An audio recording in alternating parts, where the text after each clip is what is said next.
Hello and welcome to the Cubbears fan report for August the 5th, 2024.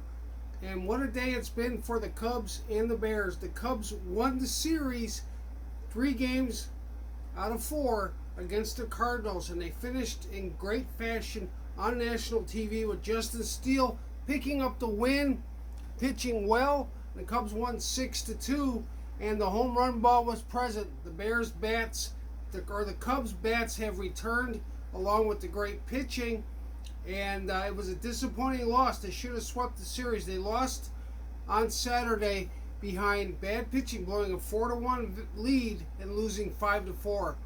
They had some walks, which we don't like walks when you got a lead, and Pete Crow Armstrong called off an infielder, Nico Horner, who was camped under the ball.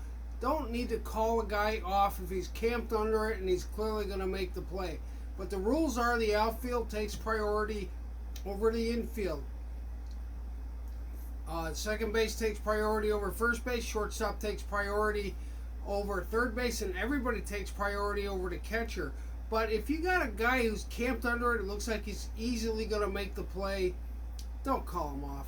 I mean, that's what happened, because Pete Crow Armstrong called off Nico Horner, and then he couldn't make the play. And that's the problem with that. That was a rookie mistake. But Pete Crow Armstrong got 2 hits yesterday, and he flashed the glove, and then he didn't call anybody off who was camped under the ball. He played smart. Now, Ian Happ was supposed to start yesterday in left field, but Mike Tauchman had to. Mike Tauchman contributed with 2 hits, including an opposite field home run. He's really good going the other way.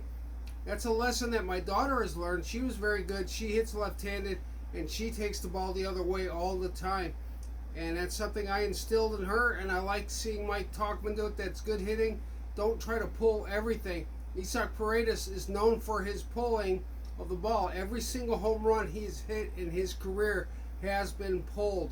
Also, Miguel Amaya contributed a home run also, so the Cubs won 6-2. Julian Merriweather closed the game out and didn't walk anybody because he's been struggling with his control as of late since coming off the injured list.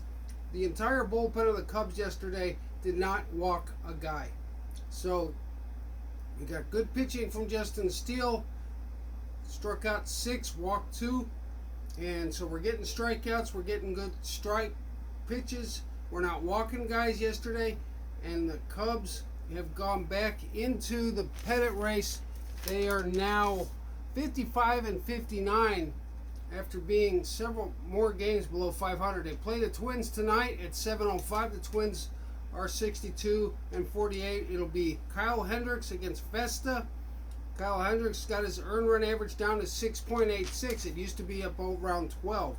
So he's become a contributor and a decent starting pitcher. We just need to keep scoring runs to make the pitchers not have to pitch in stressful situations throughout the game.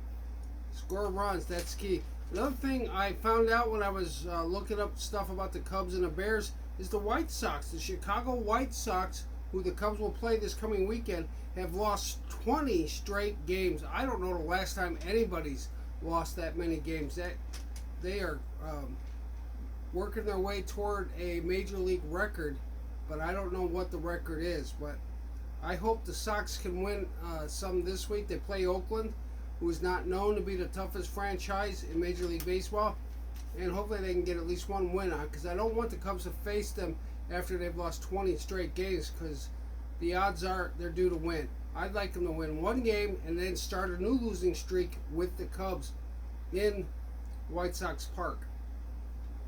Some news about the Bears. The Bears' offensive line is having a lot of injuries, but they're not major injuries. Darnell Wright has missed 3 straight practices. Tevin Jenkins walked off yesterday after the warm-up. Nate Davis did a little rehab stuff yesterday, but has not participated in practice. It's hard to believe Steve McMichael, who was inducted into the Hall of Fame, played something like 167 straight games. He was just not a guy who missed games due to injury. He played and he was tough. He worked through it. Of course, in preseason and training camp, you don't want a small injury to turn into a big injury. Yesterday's offensive line consisted of Braxton Jones, Jerome Carvin, who I've never heard of, Ryan Bates, Bill Murray, who's not the comedian, an actual lineman, Matt Pryor, and Jatari Carter. So it's a makeshift offensive line, which makes you wonder, do you want Caleb Williams to start behind that line in a preseason game against Buffalo? I think he should, because he needs to get some reps in, but I wouldn't play him out there very much. Williams is used to playing behind some poor offensive line play, which is what he had to do at USC. So let's see what he can do. He needs to get used to the cadence. Now, Williams was notable for hitting DJ Moore in a nice pass in 7-on-7 yesterday, and there was a little scuffle between Austin Booker and Braxton Jones, and it was quite a scuffle, but we like to see them scuffling a little bit. They're not really in full pads all the way, but they're getting ready for a game on Saturday. It'll be against the Buffalo Bills at Buffalo, and I think it's going to be on the NFL Network. Also missing in practice yesterday was Montez Sweat and Andrew Billings, because you don't want a small injury to turn into a big injury. These are not catastrophic injuries that will result in missing serious game time once the season starts. You need to get your reps, but you don't need to get hurt and miss the season. This is the Cubbears Fan Report. I do appreciate you watching. Please like and subscribe. And support my sponsors, Table 127, Cream and Sugar in Iuka, Mississippi, and the Robin Hood Brewery.